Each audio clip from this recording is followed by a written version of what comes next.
What's up guys, welcome back to Flash Forward and enjoy this video.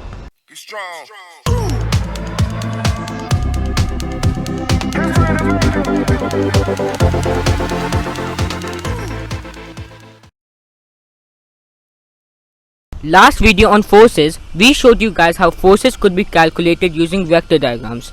This video, we will introduce you to a famous mathematician and physicist, Isaac Newton. Sir Isaac Newton was an English physicist who is famous for his 3 laws of motion. The first law states that a body will continue to be in a state of rest or uniform motion unless acted upon by a net force. Example, as the boy kicks the ball, the speed and direction of the ball changes. Hence, a force is applied to the change of state of motion of the ball. The ball is at rest right now, and right now it's in motion. The law of motion states that for an object of mass m, the force acting on it is the product of the mass m and the acceleration a. This can be also shown as F is equal to ma. So, if the force is 0, that means there will be no acceleration. This ties back to the first law of motion, where the body will continue to be in a state of rest or uniform motion. Formula of force can also be used to calculate weight, which is W is equal to mg. Weight is a vector quantity that can be measured in newtons.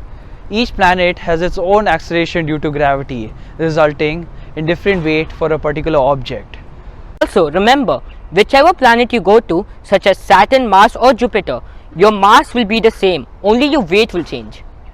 Simple question to test your understanding. If a person has a weight of 600 newtons on Earth, how much will he weigh on the moon?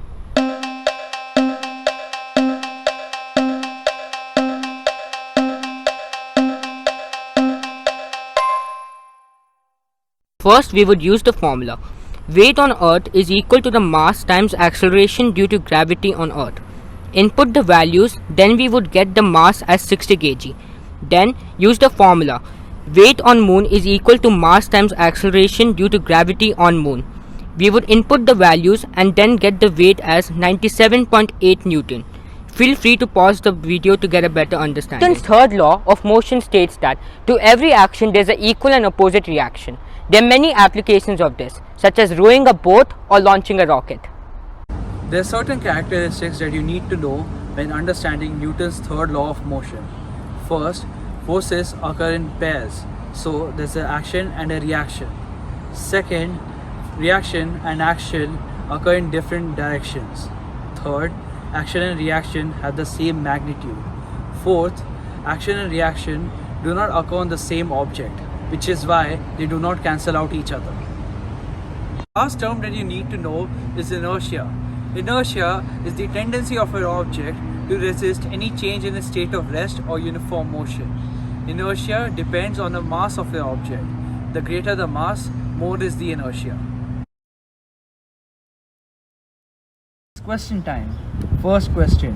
What happens if the resultant force on a car is in the direction in which it is traveling? A. Nothing. B. Its speed will increase. C. Its speed will decrease.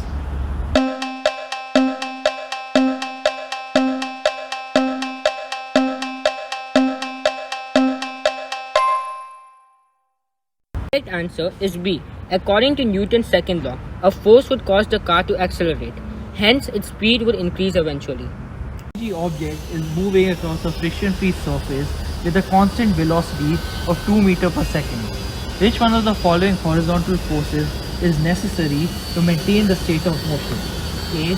0.5 newtons, B. 2.0 newtons, C. 0 newtons, D. 8 newtons.